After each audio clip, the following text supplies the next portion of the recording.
another 250 GTE got dropped off at my shop, and this one's a little rough, but it's an interesting story. So the owner of this car, he's had this car for decades, and he's finally decided that it needed some work.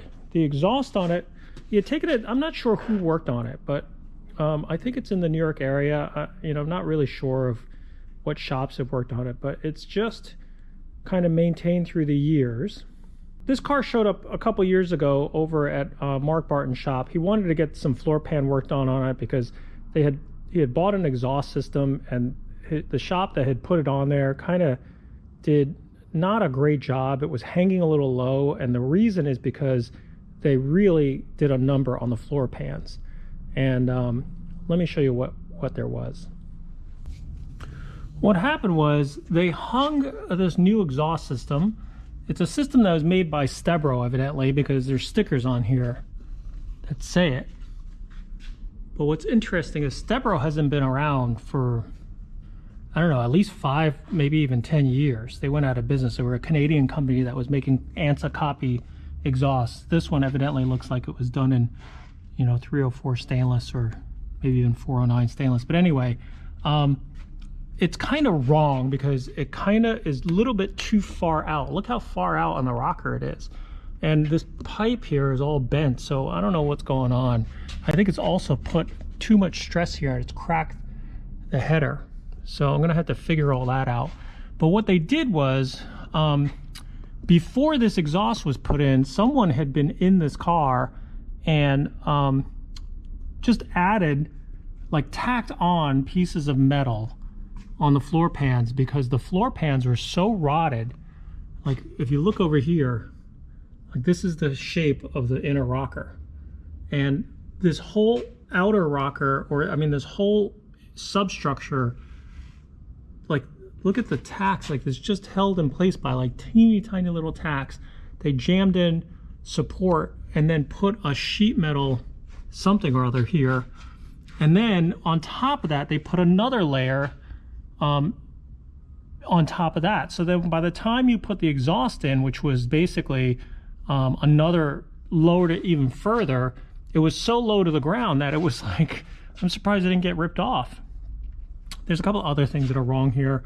Whoever plumbed the brakes did them upside down, so that's all screwed up. The lines were all hanging down. There's a lot of messes here. I mean, whoever worked on this car was not familiar with GTEs, not familiar with Ferraris, and just kind of cobbled things together and installed things incorrectly, which I'm going to try to straighten out. So what I'm going to try to do with this car is, originally the guy brought the car to Mark, my metal fabricator, and asked him if he could do something about the floors, because the exhaust was so bad. And Mark started looking at it, and he's like, this is a lot more than just floors. This is going to need rockers and all this other stuff. And then once we cut out the rockers, then what are we going to do about all this stuff, like the bodywork here? And I saw it kind of the slippery slope. It was, you're going to do the rockers, you're going to then want to do the paint on the car, and then and this stuff started to get scary, because this is all going to have to be kind of rebuilt, because this is the rear spring shackle mounts and all that other stuff. So it started to get involved. Mark got really busy, and unfortunately this car just sat. And I wanted to meet the owner and the owner's wife to just kind of discuss the project, because I wanted to let them understand that this could be very expensive. Then the question is, well, what kind of condition is the rest of the engine? Since I don't know anything about this car, I mean, what if the engine smokes? What if the transmission, grinds in gear? What if all this? What if the rear end makes noise? So one of the things I said was, let's do this. I said, before Mark gets involved with the floor pans, which I think he's going to end up doing, I said, this car hasn't run in a couple years. I said, let me change the fluids, drain the fuel, put some fresh fuel in it, fire it up, and let's just see how it runs. Let's just see. The brakes, evidently, when I pulled it in the shop, the brakes still work. So the brakes are working. We changed the fluids. and we'll have the owner come up and we'll drive it and then really decide at that point. I think he should just leave it as is. It's not that bad of a car. It's a little rough around the edges. I mean, he could even wrap it if he wanted to. But the main thing for me is just to really assess the car mechanically before we jump in and decide you're going to restore the car.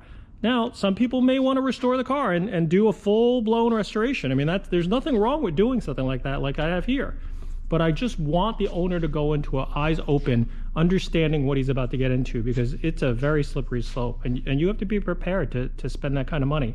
So the next week or so, I'm going to get the fluids changed, going to try to get this exhaust kind of mounted so we're not just blowing out, open exhaust, and see where we can go from there. So the first thing I like to do when a car hasn't started in a while is drain the tank.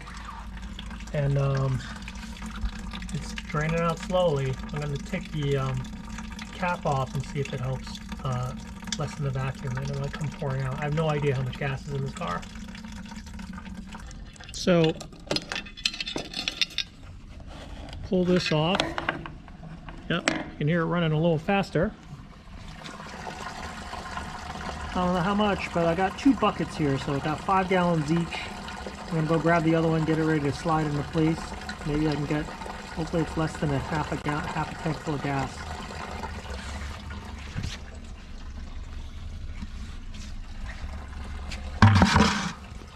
What I'll do is I'll just get this one in place. When this one fills up, I'll slide the other one in. Too bad you're not here to smell this. Well, I lucked out. Oh, about less than a gallon, maybe, yeah, just about a gallon of gas that was in this car. I don't know if that's good or bad, because that means the tank inside was kind of exposed to air, and it could be rusting things out from inside. But for me, that helps because I had less gas. I gotta figure out what I'm gonna burn it in and get rid of it. But I can now move on to the next step. Okay, so I put 10 gallons of fuel back in. I took this back line out, opened it, and then flushed the system, ran the electric pump, and pumped it out so that it got fresh fuel all the way up to this line here. And just for the heck of it, because everything looked pretty good, I went ahead and filled the carburetors up, and the accelerator pumps are working. So I think I'm going to try to fire this up, see what happens. I mean, I haven't checked ignition, but I'm assuming it ran the last time it was parked. I've had this battery on charge for all day. Hopefully it'll take enough charge that I can crank it over. May have to put the jump pack on it again or put the jumper on it, but I'm hoping there's enough battery juice to just turn it over a little bit. Let's see what happens.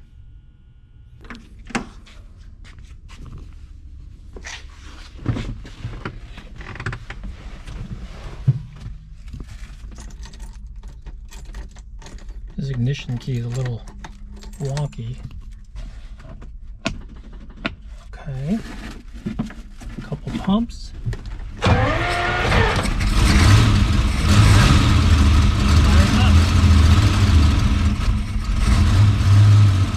oil pressure.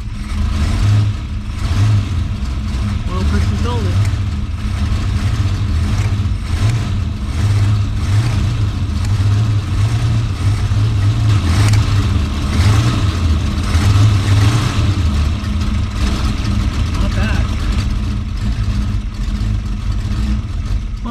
It has 37,000 miles on it. It's possible. So let's see. I'm going to go open the door and try to run this a little bit. So I pulled the plugs on the black 250 GTE. I wanted to do a compression check just to see how healthy this engine is. It's always good to start with the baseline. So the plugs look decent. They look, they're brown in color, nothing really bad.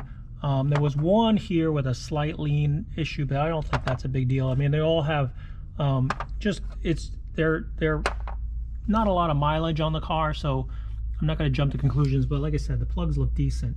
Nothing scary, nothing super lean or or oil soaked or anything like that. So I've got my remote starter hooked up here, and I'm going to do a compression check on the cylinders. Here's cylinder number 1.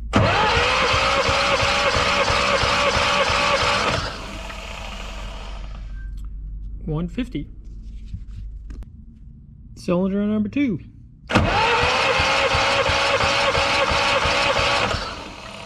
150. Cylinder number 3.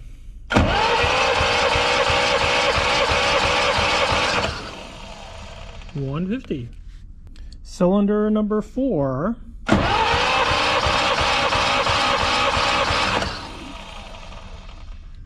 150. So in case you're wondering, I'm counting probably about 10 compression strokes, because at some point you're not going to build any more compression. And you know, I used to do it sometimes at 6, I sometimes would do 7, but like today, I don't know why, I'm just doing it up to 10 compression strokes. It builds it up. As you can see, at some point it's just not going to build anymore. What I'm looking for is not like a number, it's more for a comparison number, because what I'm looking for is just make sure they're all even. You know, once I establish that it's 150 is what the first one started at, and if everything else shows up within, you know, 5%, 10%, I'm pretty happy. So even if it was 200 or if it was 120, I'm just looking for similar numbers. Here's number 5.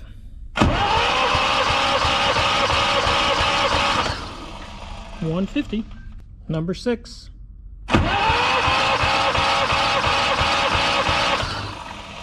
That was 9, but it still made it to 150. So with 250 engines, it's a little trickier to thread the hose onto the cylinders, because the valve or the spark plugs are slightly canted.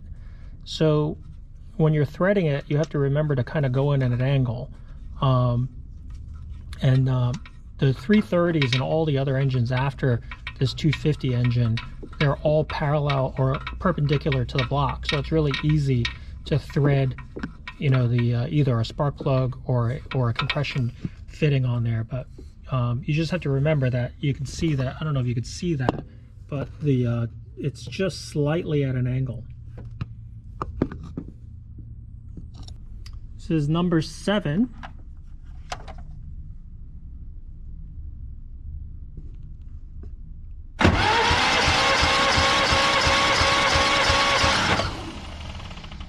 That's 140.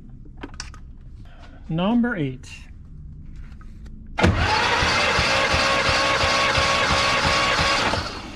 There you go, back to 150. So we have one that's a little slow so far. Okay, number 9.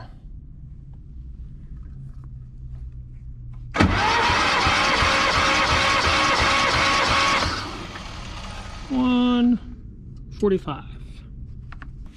Okay, number 10.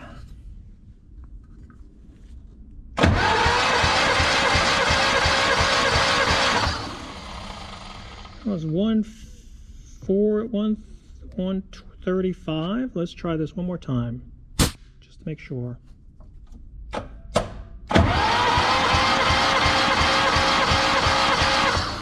Yep, 135. Number 11.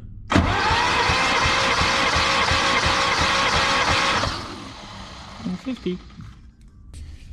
And finally, number 12.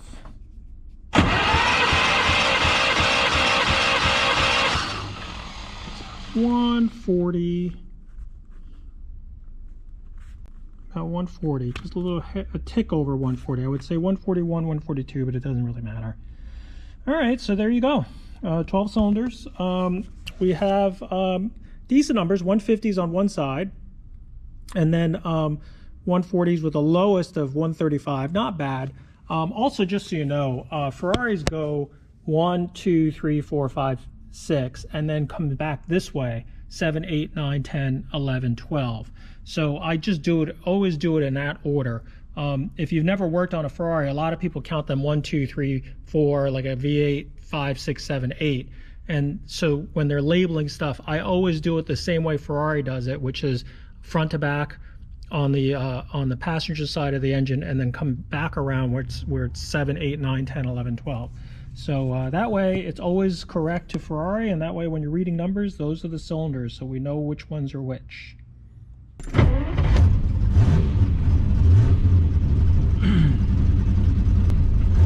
Just gotta warm it up. It's just a little cold this morning.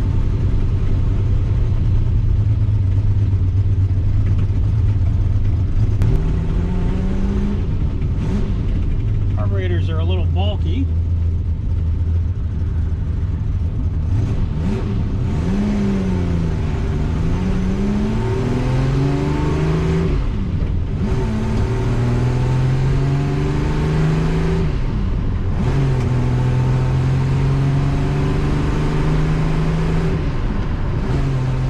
So the one thing I really like about 250 GTEs or 250 engines is they really spin up. They like to spin.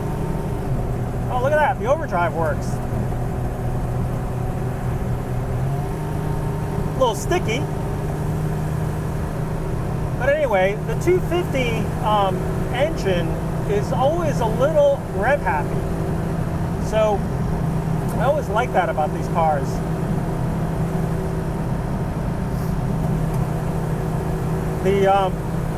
Compared to like a 330, you know, a 330 is a lot torquier, but it doesn't seem to be as snappy with the throttle. I mean, like a 250, when you get on the throttle, it just likes to snap.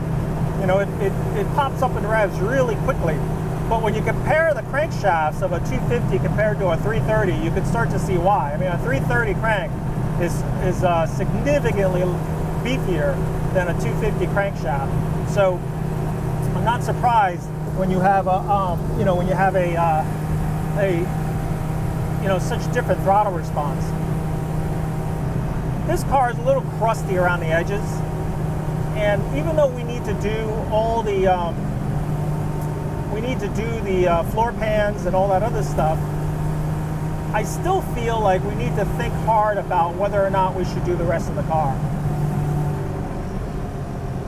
Let me just turn this car around. I want to go back and get a fire sticker just for the hell of it.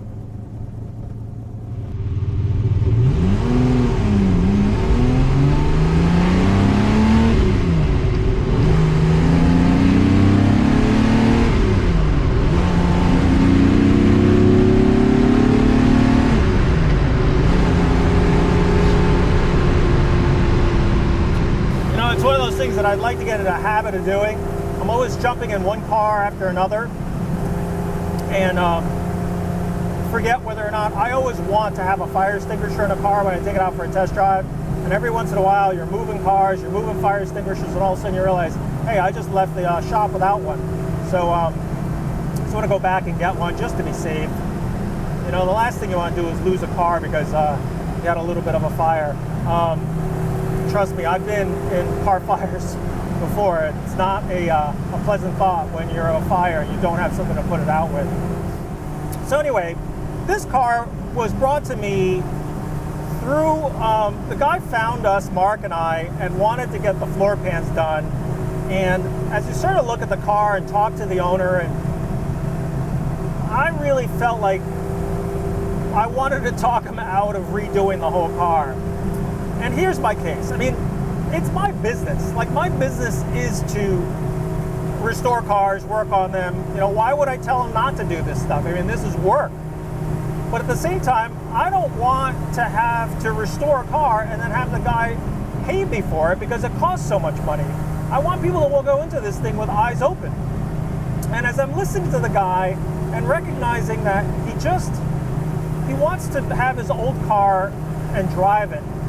And I'm sitting there going, you know, he said he was in his 70s, like 72, and he wants to enjoy the car at the end of his life, or now that he's retired.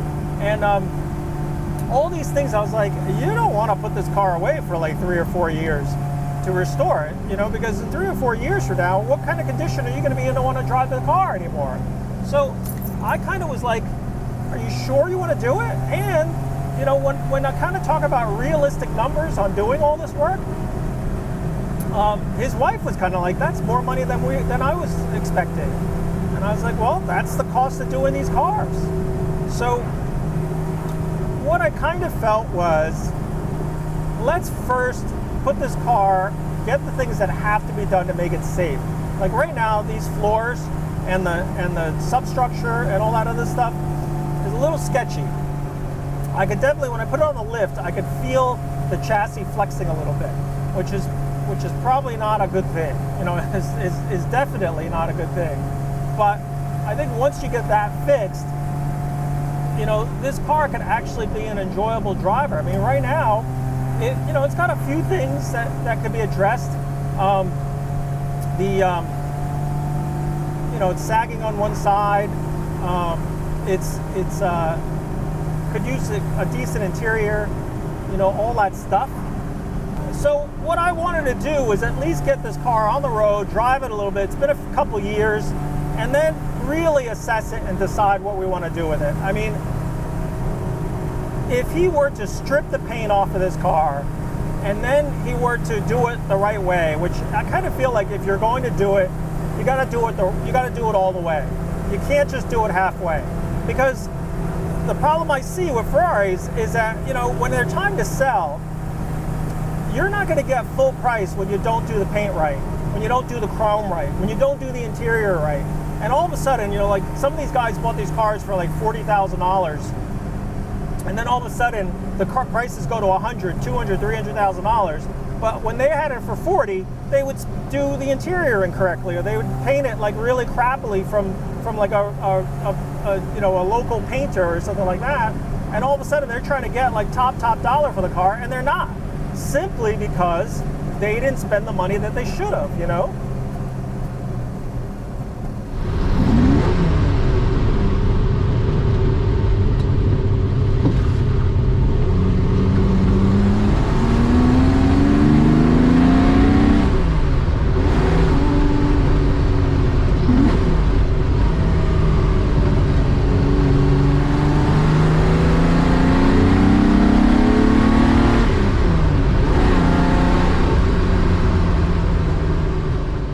So what I'm concerned about is him doing this car and then spending a ton of money, take, you know, several years to do it, which, you know, not to say that he doesn't have time to do it, but he's not enjoying the car. Like, to me, I think we could do this rationally. It's still going to take a while. I mean, unfortunately with Mark, I'm hoping it would be great to get it back in 6 months. I'm not going to be surprised if it's a year, you know, already just to do floors. I mean, he's got a lot of work to do. He's got to rebuild structural pieces. He's got to figure out, he's got to find the, you know, fix the oval tube areas. He's got to fix the rockers. He's got to rebuild the rockers. There's a lot of work involved. But at the same time, if you were to continue doing that and doing the work on the rest of the car, strip the car, strip the paint, take the windshields out, take all the windows out, and then start doing that, we're talking about a lot more time. And there's nothing wrong with that. I mean, in fact, I'm doing that with the blue car in the shop. But that car was a lot further gone than this one. That car was not drivable, had been off the road for 20 some odd years, and just needed everything. I mean, the engine was shot. We took it apart. It was filthy. This engine, you know, tests out okay. It runs, it drives. I mean, obviously, I'm driving it now. So I'm kind of thinking to myself, why are we going to tear this car apart right now? I kind of feel like drive it a little while, you know, drive it for a few years. After we fix the thing to make it a little bit safer, and then we'll go from there, reassess. But right now, you take this car,